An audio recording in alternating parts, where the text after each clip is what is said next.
Thank you. Hey guys, I'll try to say a few things. I'm not sure what I'll be able to get through.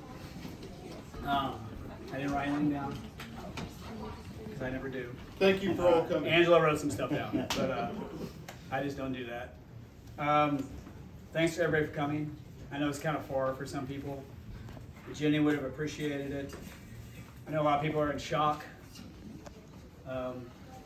as we still are. Even though she was sick, it just seemed, it's really surreal. She had so much energy, so full of life, and then, cancer sucks, as we all know. It doesn't matter how healthy you are, it gets you. At some point, I feel like, I forgot what I was gonna say. Just, I was really close. Jenny and I were really close. Anybody on Facebook, you've seen pictures of me 100 times. But my sister has posted baby pictures where I'm fat. She's always proud of that. Not fat anymore. I was a big baby. We were together all the time. We're a tight-knit family. We did everything together. We didn't go on a lot of big trips growing up. They were just rides out in the country out here, going to Lake Wabunsee, things like that. But we had so much fun fighting in the back seat of my parents' little cars and listening to her, listening to Duran Duran and Aha, that was her favorite stuff. I tried playing it, we couldn't get these TVs to work, which is shocking. It's a nice TV, but I couldn't get the thing to play. It's on my laptop over there, so check out that slideshow when you get a chance. A lot of great pictures of her. Like I said, she always took care of me. Since I was little, I had bully issues in grade school. She helped me out with that. In college, she wrote papers for me. She really did. She was like my ChatGPT. Jenny loved books. She really did. She had thousands of them. She still does. We're keeping her house in Arizona that she was so proud of. It has a little library in it. So she liked doing the research. I did not. So that's why she had my papers. Full disclosure there. But we spent so much time together, just adventures, all through college. She was always traveling. I mean, she moved out of her house minute one that she could. She went to the end of the street. I don't know if anybody knows that. It's at the end of our family street. She lived with these two big bodybuilder guys. Yep. I don't remember their names, but they were huge. I don't either, and it wasn't weird, they just kind of looked after her, right? But she just couldn't wait to get out and do stuff. And when she graduated Washburn, boom, she was gone. She lived in Arkansas, Canada, New Orleans, Alaska. Where we went and visited her, Alaska, California, obviously, Orange County. That's the big part where she really fell in love with that area. She was out there for 25 years or so, I don't know, a long time. Before she retired, came back here. Arizona too. And Arizona, which her career, I know people follow her, but she was really successful in what she did. She was an arbitrator, she was an organizer, and then an arbitrator for a union, and just, man, she's good at arguing. She won every argument. Won all the time. Angela has found this out. Don't argue with Jenny. She's gonna win. She's very passionate. But the mayor of Phoenix did a nice thing for her the week she passed at their city council. She did pass a lot of laws and helped with these programs for the state of Arizona. She's just really well loved. People from the Supreme Court called me. Just, I don't know who they were. Just talked to me about her. So many messages from people that she helped. People she might have met one time that she helped with a problem they had, or she listened to their problems. And she was just very attentive. It's pretty rare to be that way. I try to be, but I'm nothing like this. She's so social. I like being social, but she posts everything. And she loved food greatly. Big time foodie. Before foodie was a thing. Yep, we used to make books, iBooks, back in the day, to make fun of her actually, because she said us all her meals, but that was weird. But now everybody does that. We're having mac and cheese. Wait to text it. She was integrated into our family, just interwoven. We went on vacations all the time together, and I couldn't have been more happy to bring her home in August. In October. Whenever, October, when she wasn't doing good, and it was really good.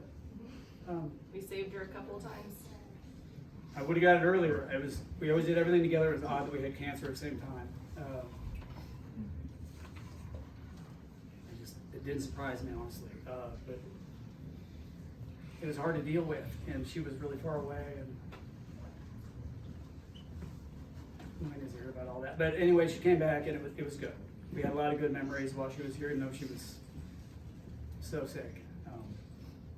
Her dying was a shock, but she was very ill, and she fought so hard.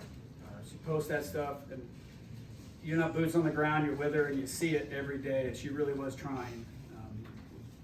She really was trying. And there's just some things you can't beat, and just wasn't. It was her time. I don't know what else I can say before I break down. You're really good. Good job. Angela has some written stuff down. I'm reading mine. I'm not as good as Brian. Okay, so this is what I wrote last night. I just want to say a few words about Jenny. She wasn't just my sister-in-law, she was truly a sister to me. She brought me so much joy and adventure to my life. She was always so supportive of whatever I was doing and constantly encouraging me. Whether it was something big or small, she was always believed in me and us. She always supportive.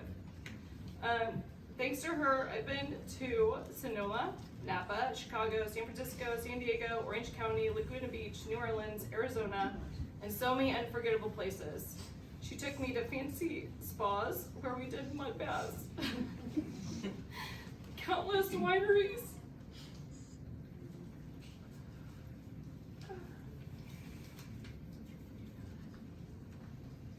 to spring training in Arizona, and even Disneyland a couple of times. We went to San Diego Zoo, the ocean, Alcatraz, and San Francisco. She made everything feel like an experience, and I'm sure we would have gone to even more places if we'd had the chance. Jenny had the biggest heart, so caring and generous. She didn't have kids of her own, but she poured so much love into mine, and it showed. She spoiled them on the most thoughtful ways. She took them to Nelson Atkins Museum.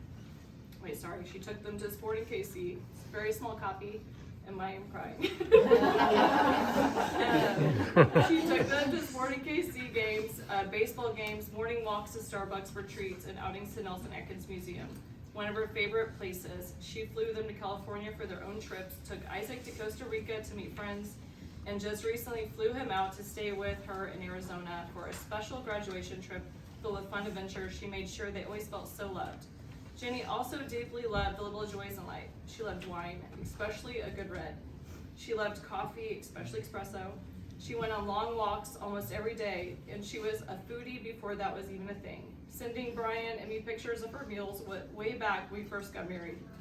She created the most incredible charcuterie boards, truly spectacular.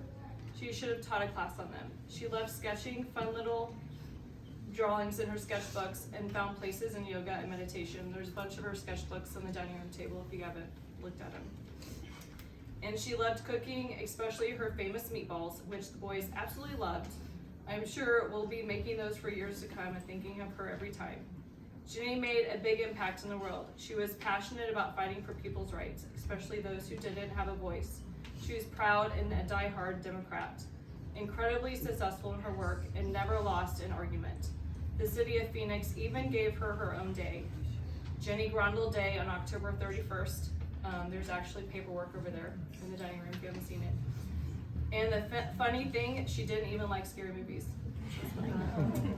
She was deeply loved by so many, and what brings me comfort is knowing she's now in heaven, reunited with her parents and held in the arms of Jesus. Knowing she's no longer suffering gives me a sense of calm in the middle of all of this heartbreak. Jenny, we love you. We miss you more than words can say, and we'll carry you with us always. Very good. Very good. And then we have a poem that Mason's going to read. Actually, my Aunt Chris dropped it off, and that was really sweet of her, but somebody wrote it at her church, and it seems relevant, so. Oh yeah. God saw she was getting tired, and the cure was not to be. So he put his arms around her and whispered, "Come with me." With tearful eyes we watched her suffer and saw her fade away. Although we loved her dearly, we could not make her stay. A golden heart stopped beating, hard-working hands to rest. God broke our hearts to prove to us He only takes the best. Yep. Thank you, Mason. Thank you. That was good. Thank you for coming, Yeah. everyone. Appreciate it, guys. If anyone wants to say anything about Jenny, we'll open it up. I'll say something. It was So who you want first? yeah, Isaac. I'm probably like Jenny's favorite.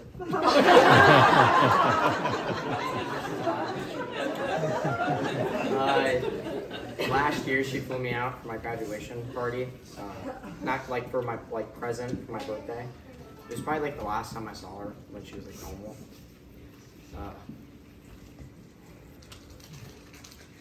I still remember that night when it was on Easter, when I was gonna get baptized.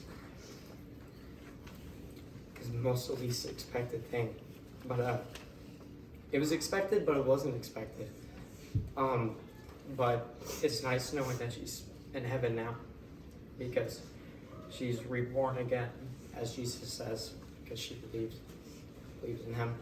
So, I mean, it's painful, but it's comforting to know that she's in a better place. So, I do wish she was here. I'd give up anything to see her again. All my whole like person's basically based off of her. My love for cooking, what I'm going to school for, my love for drawing, and basically everything. I just wish I could tell her I love her one more time. That's it. Good job, buddy. Yeah.